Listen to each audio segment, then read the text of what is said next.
Hello friends, నమస్తే. నేను మీ Priya. Welcome back to Sanitha's kitchen. ఈరోజు వీడియోలో పప్పులేమీ నానబెట్టకుండా ఇన్స్టంట్గా ఆరోగ్యానికి ఎంతో మేలు చేసే రాగి పిండితో మెత్తటి ఇడ్లీలను ఎలా చేసుకోవాలో ఈ వీడియోలో చూసేద్దాం. ఈ విధంగా చేయడం వల్ల ఇడ్లీలు అనేవి చాలా రుచిగా ఉండడమే కాకుండా మెత్తగా చాలా స్పంజీగా ఉంటాయి. సో లేట్ చేయకుండా ప్రాసెస్లోకి వెళ్ళిపోదాం. ముందుగా ఈ రాగి ఇడ్లీని ప్రిపేర్ చేసుకోవడానికి ఒక ప్యాన్ పెట్టుకుని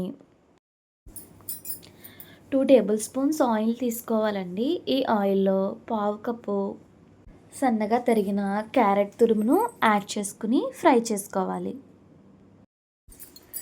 ఇలా యాడ్ చేశాక ఈ క్యారెట్ తురుమును సన్నటి సెగ మీద దోరగా వేయించుకోవాలి.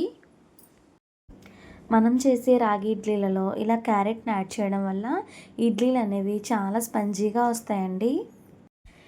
ఇప్పుడు ఇందులోని ఒక గ్లాస్ బొంబాయి రవ్వను తీసుకుని దోరగా వేయించుకోవాలి. ఈ రవ్వను మీడియం ఫ్లేమ్లో 5 నుంచి 8 నిమిషాలు దోరగా వేయించుకోవాలండి.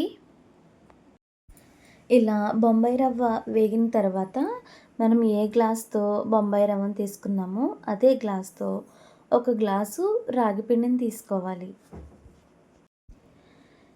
ఇలా రాగి పిండిని యాడ్ చేశాక వీటన్నిటిని ఒకసారి బాగా మిక్స్ చేసుకుని 2 నుంచి 3 నిమిషాలు లో ఫ్లేమ్లో పెట్టి నిదానంగా ఫ్రై చేసుకోవాలి.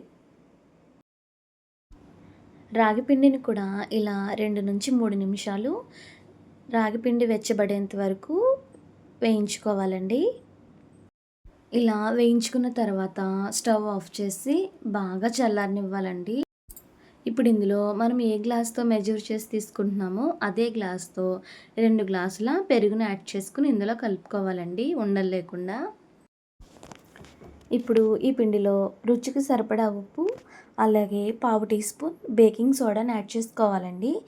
ఇలా తినే సోడా వేయడం వల్ల ఇడ్లీ అనేది చాలా సాఫ్ట్గా వస్తుంది. వీటిని ఒకసారి మిక్స్ చేసుకొని మధ్య మధ్యలో వాటర్ పోసుకుంటూ పిండిని బాగా మెత్తగా కలుపుకోవాలండి.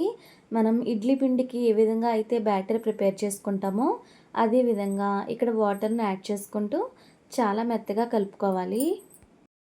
ఇలా వాటర్ని యాడ్ చేసుకొని ఈ కన్సిస్టెన్సీలో కలుపుకున్నాక ఈ ఇడ్లీలు వేసుకోవడానికి ఇడ్లీ ప్లేట్లను తీసుకుని ఈ ప్లేట్కి ఆయిల్ లేదా నెయ్యి అప్లై చేసుకుని ఇలా ఒక్కొక్కటిగా ఇడ్లీలను వేసుకోవాలి.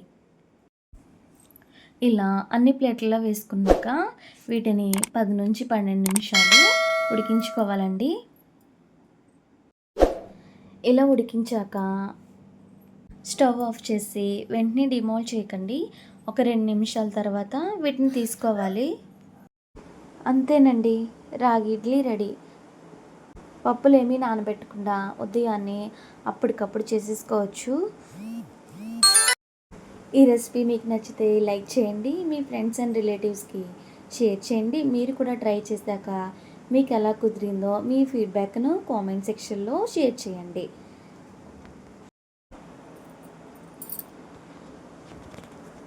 మరెన్నో క్విక్ అండ్ హెల్దీ రెసిపీస్ కోసం సానితాస్ కిచెన్ ఛానల్ని సబ్స్క్రైబ్ చేసుకోండి. Thank you for watching.